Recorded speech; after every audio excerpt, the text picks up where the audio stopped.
Assalamualaikum warahmatullahi wabarakatuh.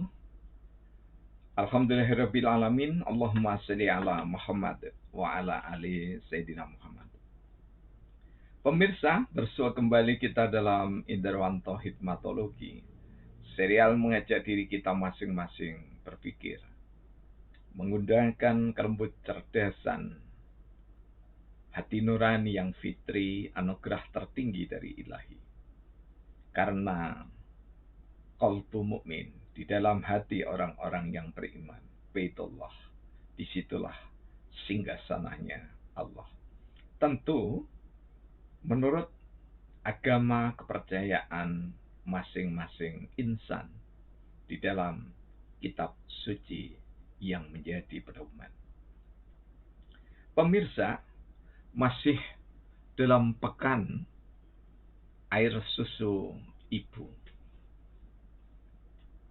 di awal bulan kemerdekaan Indonesia tercinta.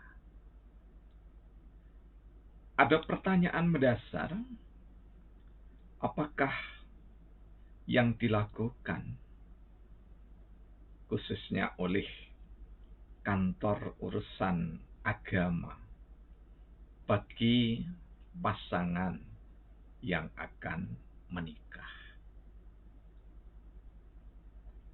Apa pula peran, mudah-mudahan saya tidak salah sebut kepanjangannya, pegawai pembantu pencatat nikah atau P3N yang ada di rukun warga masing-masing kelurahan.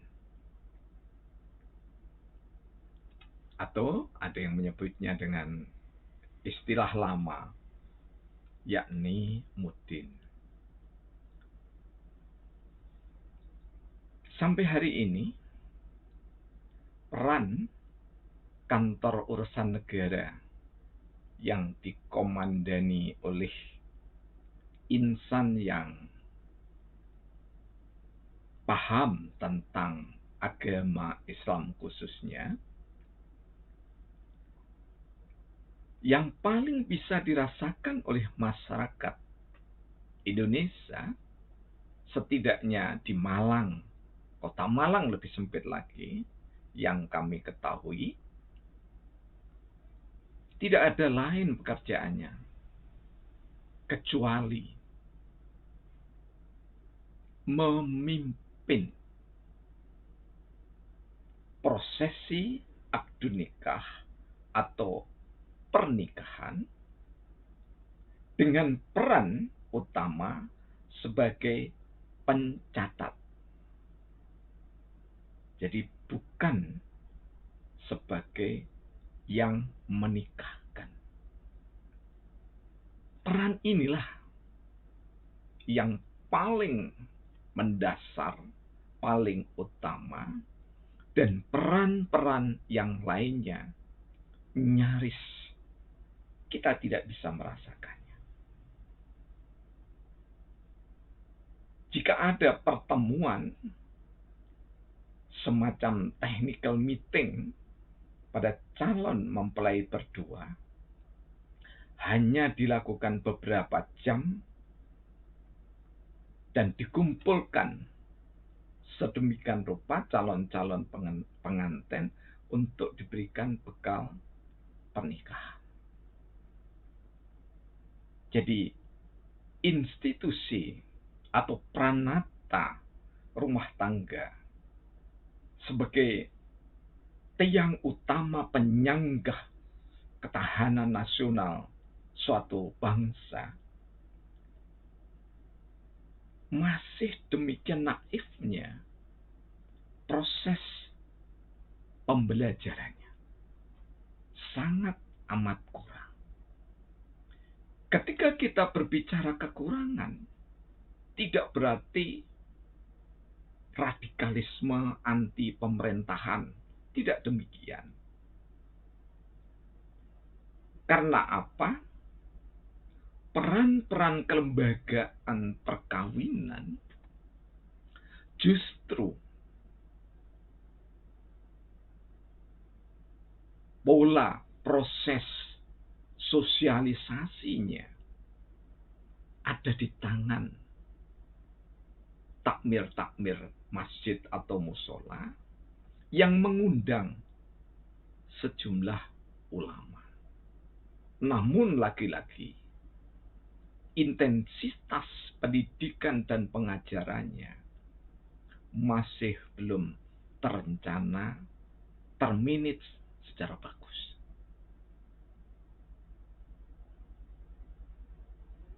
Baru terbelalak ketika era 2009 sampai dengan sekarang,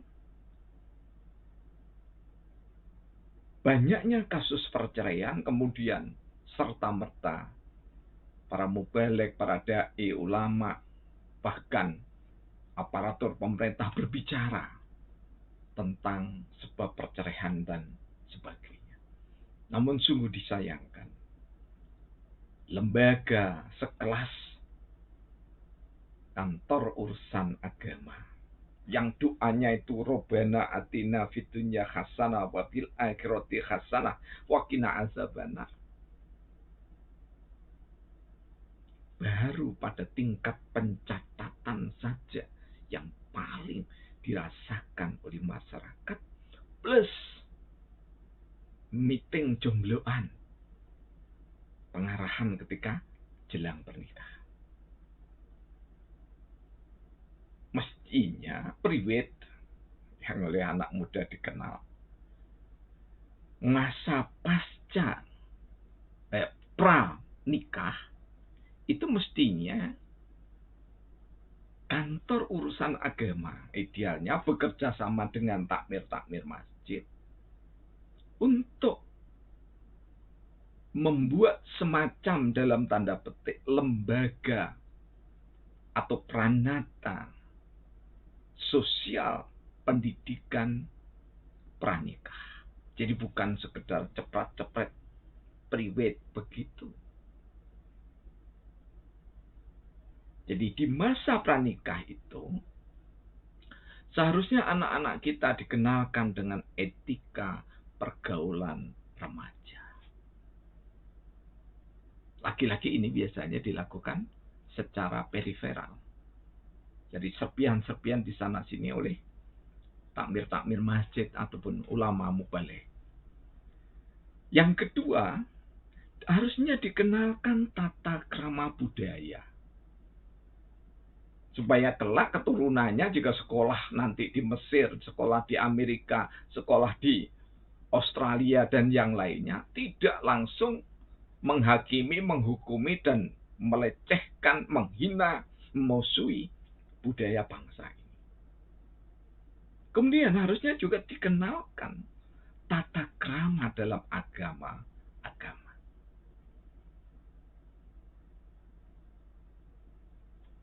Tidak kalah pentingnya yang keempat adalah dikenalkan pada etika pertunangan.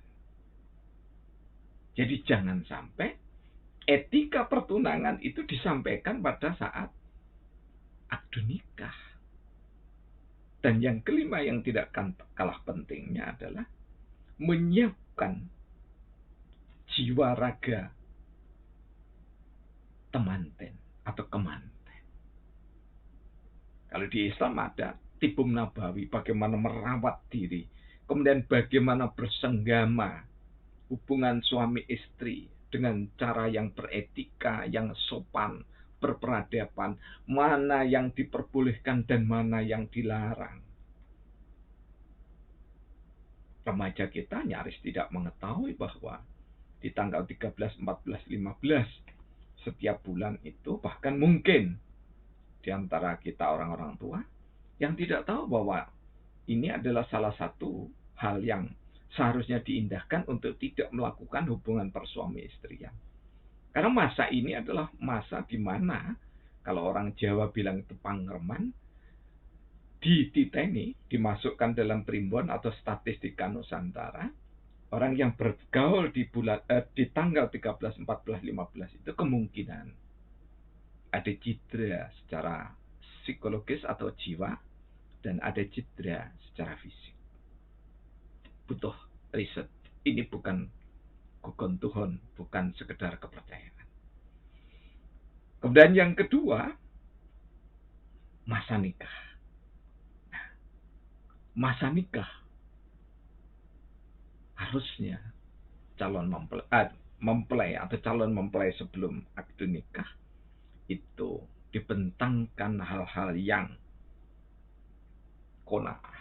Artinya bahwa suami istri itu harus mampu menerima kelebihan dan kekurangannya masing-masing. Karena pada saat priwet, lazimnya masing-masing calon ini hanya tahu keistimewaan dari calon pasangannya. Dan yang ketujuh, bekalilah calon pengantin atau yang sedang bersanding, upacara persandingan pernikahan itu untuk saling melengkapi. Hunna libasulakum wa antum libasalah hunna. Jadi harus diupayakan bahwa pasangan suami istri itu tidak saja menerima kekurangan dan kelebihan semata-mata, tapi juga harus mampu menerima keberadaan suami. Di mana ada suami, maka di situ harus ada seorang istri. Karena pakaian bukan yang digantung di almari, tapi pakaian adalah yang kita kenakan. ASI, Pekan Air Susu Ibu Dunia, dimulai dari priwet, kemudian diteruskan dengan pernikahan, dan terus dirawat agar generasi yang akan dilahirkan tangguh dalam keimanan, kuat dalam kejiwaan, bugar dalam badan. Billahi taufiq wal hidayah. Assalamualaikum warahmatullahi wabarakatuh.